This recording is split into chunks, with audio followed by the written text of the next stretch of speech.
Vamos a ir a la palabra del Señor por un momento porque hoy tenemos la Santa Cena aquí. ¿Qué significa esto?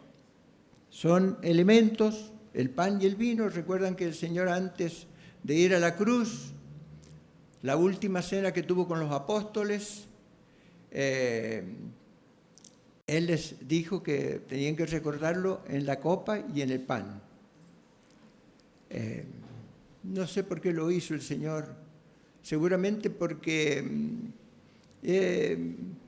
era como una familia que se había constituido. El Señor al frente, como cabeza, y todos los discípulos se reunían, andaban por todos lados predicando, pero también se reunían en algún momento para comer, ¿no? Entonces el Señor tomó el pan y la copa para que los recordaran durante esas comidas que eran frecuentes entre los apóstoles. Y hoy nos lo ha dejado a nosotros como una figura para que también recordemos al Señor Jesús. ¿Qué fue lo que Él hizo por nosotros? Dice que por las heridas del Señor Jesús somos curados. O sea que hay un ofrecimiento de gracia de parte de Dios en las heridas del Señor Jesús. Cuando oramos al Señor pidiendo sanidad debemos decirlo, confesarlo. Señor, por tus heridas, dice tu palabra, que yo soy sano. Tenemos que confesar las verdades bíblicas para que surta algún efecto en nosotros. Y también la copa que representa la sangre del Señor Jesús. No es que la copa ni el pan se conviertan literalmente en el cuerpo del Señor Jesús, como tradicionalmente creo que la mayoría de nosotros hemos practicado una religión que nos enseñaron así. Son figuras. El Señor Jesús usó muchísimas figuras para explicar cosas espirituales, como decir yo soy el pan de vida, yo soy el agua de vida. Eran figuras, y también en este caso son figuras que representan al Señor Jesús. De eso vamos a participar un momentito, pero antes quería compartir unos versículos bíblicos. El primero está en el Salmo 10, versículo 14. Y dice el salmista: tú eres el amparo del huérfano. Tú eres el amparo del huérfano, refiriéndose al Señor, al Creador. Más adelante hay otro versículo que dice: tú eres el amparo del huérfano y de la viuda. Miren que Dios cuida de estas criaturitas que a veces se sienten desamparadas de todo. Yo recuerdo a mi mamá, que era tan amorosa con los niños, siempre quiso tener un niño pequeño en casa. Cuando no había un niño pequeño en el campo donde nos criamos en Córdoba, bien en el campo, alguna mamá que no podía sostener a su hijo, o que era mamá soltera, los regalaba sin papeles. Así que mi mamá crió a 2 de esos niños. Crió a 2 niños desde los brazos, digamos, de pequeñito. Los crió. Hace poco falleció mi hermana, una de las 2 hermanas que crió, y me queda solo un varón. Así que mi mamá crió a 3 niños. O sea que Dios se encargó, porque dice que Él es el que cuida de los huérfanos, de levantar a mi mamá para que sea la que cuidara a esos pequeños que habían quedado, no sé si de hecho huérfanos o abandonados por los padres, ¿no? Y en los mismos salmos, dice en el capítulo 68, Padre de huérfanos y defensor de viudas es Dios. ¿Cuántas viudas tenemos acá? No les voy a pedir que levanten la mano, pero hay algunas viudas. Entonces, siéntase protegida por el Señor, porque acá dice la palabra que Él es defensor de viudas, defensor de viudas. Y a veces la crisis que viven las viudas es a veces el desamparo de los mismos hijos, ¿no? Ya los hijos se forman con su propia familia y abandonan a la mamá, la dejan de lado, como si no tuviera valor, cuando se gastó toda su vida en la crianza.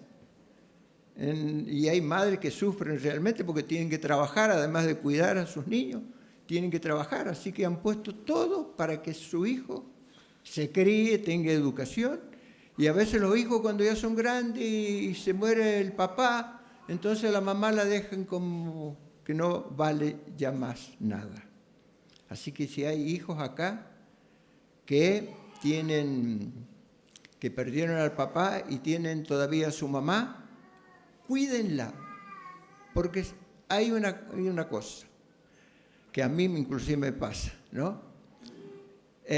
Siempre pienso que si mi mamá volviera a la vida, yo sería distinto con ella, ¿no?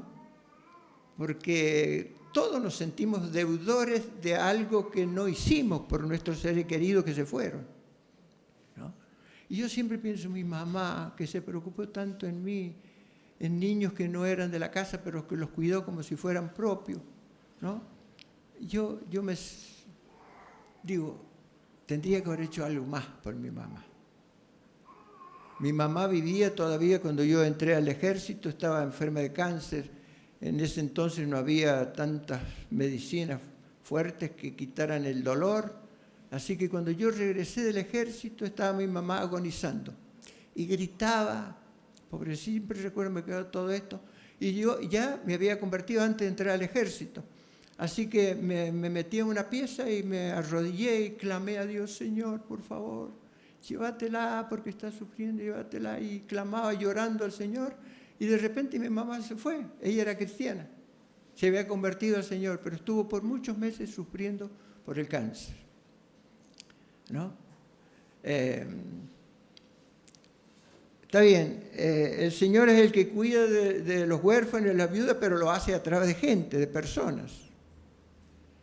¿Se encuentra? Así como tomó mi mamá para criar a 3 huérfanos, entonces puede tomar la vida de alguno de ustedes, ¿no? Para poner sus ojos de cuidado en alguien que lo necesita. Miren, a mí me conmueve mucho el trabajo que hace Vicente y Silvana con estos niños, que ellos tienen sus obligaciones de familia, de trabajo, y sin embargo van 2 veces a la semana, o más, creo que están yendo como 3 veces ahora, al Bardón y a Médano de Oro.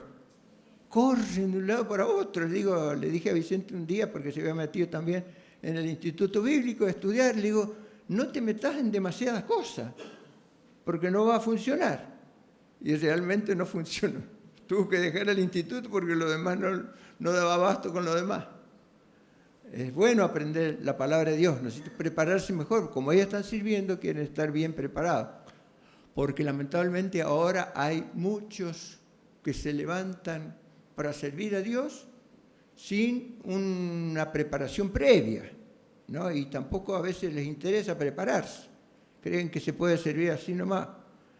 Y crean, de ahí salen las falsas doctrinas. Ahora se llenó de apóstoles y profetas. Y usted, mire, bueno, ahora en YouTube no salen casi, porque los hemos combatido tanto que ya los sacaron a los profetas. Pero era impresionante cómo regalaban, se juntaban y se profetizaban entre ellos mismos, ¿no? Recuerdo que uno de estos de acá de Argentina, Acosta, que yo puse en uno de esos comentarios que hice, digo, sí, vive a costa de los demás, porque sacaba plata por todos lados. Se estuvo con Cas Luna y le dice a Cas Luna, dice, no, dice, y esto que tenés no es nada, dice, vienen, dice, 2, 3 veces, no sé, más de lo que tenés, así, Papá Noel, regalando como si fueran Dios mismo. Y hay que tener cuidado, porque mire, acá vino uno, recuerdo uno de estos, que le profetizó a un montón de gente, ¿no? Y había un hombre mayor ya, un pastor ahí, y le dice, veo, porque ven, ellos tienen una visión terrible. Bueno, dice, veo una escuela, dice, y lo veo a usted como el director. Se murió el hermano, no fue director de nada, tampoco estuvo en la escuela. Yo digo, este hermano habrá tenido un cargo de conciencia, pensando que no me llega a la escuela, que no soy el director de la escuela. ¿En qué estoy fallando yo? Son gente engañadora. Tengamos cuidado porque también aquí en San Juan hay algunos. Hay algunos que andan... Mire, acá llegó una vez una hermana diciéndonos, que había consultado a otra hermana porque había tenido un sueño, había soñado con cerdos, ¿no? Ahora, yo le dije, mire hermana, cuando uno sueña con cerdos, lo menos que puede pensar es que alguien le va a regalar un jamón, ¿no es cierto? Pero no, había soñado con cerdos y va y le consulta a otra hermana y le dice, dice, son poderes demoníacos, dice, acordate de los cerdos que... Sí, bueno, ¿no? Dice, son demonios, dice, así que quedó la hermana asustadísima, no sabía dónde meterse ahora, porque estaba temiendo a los demonios. Así salen gente adivinadores que buscan mérito, no sé para qué, para que alguien los tenga en cuenta. No se sienten realizados con el Señor, lamentablemente, ¿no es cierto? Entonces, como no tenemos demasiado tiempo, porque vamos a tener ahora la participación de los emblemas, leo otro versículo. En Santiago capítulo 1, versículo 27. La religión pura y sin mácula delante de Dios el Padre es esta: visitar a los huérfanos y a las viudas en sus tribulaciones y guardarse sin mancha del mundo. Mire, si usted quiere ser un buen religioso, además de un buen cristiano, ¿qué tiene que hacer? Visitar a los huérfanos y a las viudas. ¿Qué ministerio más agradable visitar a gente que necesita realmente, ¿no? A veces no cosas materiales, sino la palabra de alguien que lo consuele, que lo anime, un abrazo, ¿no? A veces un abrazo puede matar a alguien, matarlo de su tristeza, puede quitarle la tristeza, puede animarlo. A mí me gusta abrazar a la gente, ¿no?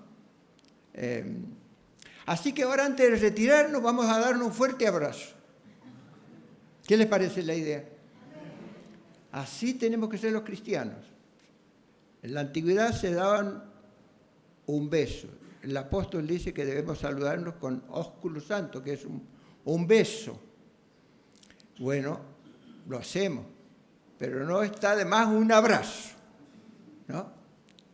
Bueno, hermanos, vamos a participar de los emblemas que tenemos acá. Voy a pedir...